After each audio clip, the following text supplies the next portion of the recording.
ಹುಟ್ಟುಹಬ್ಬದ ಪ್ರಯುಕ್ತ ಹಮ್ಮಿಕೊಂಡಂಥ ಈ ಹುಟ್ಟುಹಬ್ಬ ಕಾರ್ಯಕ್ರಮದ ಆಗಮಿಸಿದ ಪಟ್ಟಣ ಪಂಚಾಯತಿಯ ಉಪಾಧ್ಯಕ್ಷರಾದ ನವೀನಗೌಡರವರೇ ಹಾಗೂ ಖ್ಯಾತ ವೈದ್ಯರು ಆದಂಥ ಶೆಟ್ಟಿ ಸರ್ ಅವರೇ ಹಾಗೂ ಪತ್ರಕರ್ತರೇ ಹಾಗೂ ಸ್ನೇಹಿತರೇ ಯಲ್ಲಾಭಕ್ಷ ಮುನಿಮನಿಯವರೇ ಹಾಗೂ ಸಂಗಣ್ಣ ಅವರಿಗವರೇ ಈ ವಿಶೇಷವಾದಂಥ ಕಾರ್ಯಕ್ರಮ ಪ್ರತಿ ವರ್ಷ ನಮ್ಮ ಸ್ನೇಹಿತರಾದಂಥ ಪ್ರಕಾಶ್ ಶಾಪುರ್ ಹಮ್ಮಿಕೊಳ್ತಾ ಇದ್ದಾರೆ. ಭಾಳ ವಿಶೇಷವಾಗಿದೆ ಕಾರ್ಯಕ್ರಮ. ಏನಾದರೂ ಸೇವೆ ಇದೇ ತರಹ ಸೇವೆ ಅವರಿಗೆ ಅಪ್ಪು ಅವರ ಸ್ಫೂರ್ತಿ ಏನಂದರೆ ಅಪ್ಪು ಅವರ ಸೇವೆಯೂ ಇದೇ ಥರ ಇದೆ.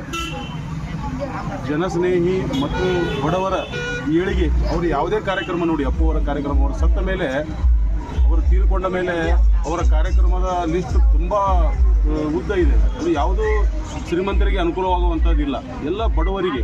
ಒಂದು ಕೈಲೇ ಮಾಡಿದ್ದು ಪುಣ್ಯ ಇನ್ನೊಂದು ಕೈಗೆ ಗೊತ್ತಾಗದ ಹಾಗೆ ಅವರು ಹಲವಾರು ಕಾರ್ಯ ಮಾಡಿ ಹೋಗಿದ್ದಾರೆ. ನಟರು ತುಂಬ ಜನರಿದ್ದಾರೆ, ಹಾಲಿವುಡ್, ಬಾಲಿವುಡ್, ಟಾಲಿವುಡ್ ಅಂತ.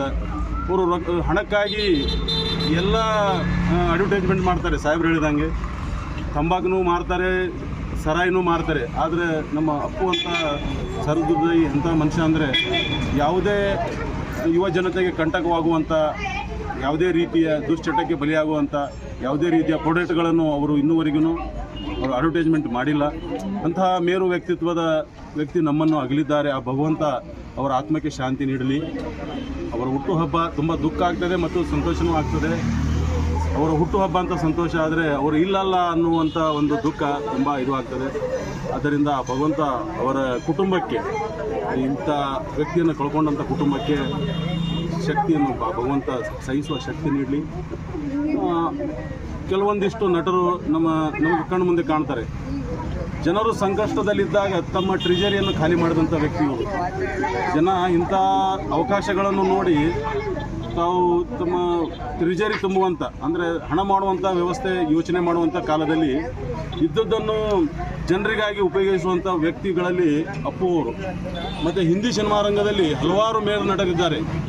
ಆದರೆ ಸೋನು ಸೂದ್ ಅಂತ ಒಬ್ಬ ವ್ಯಕ್ತಿ ಅವಕಾಶ ಸಿಕ್ಕರೆ ಏರೋಪ್ಲೇನ್ನಲ್ಲಿ ಅವರ ಮನೆಗೆ ತಲುಪಿಸಿದ ಕೊರೋನಾ ಸಂದರ್ಭದಲ್ಲಿ.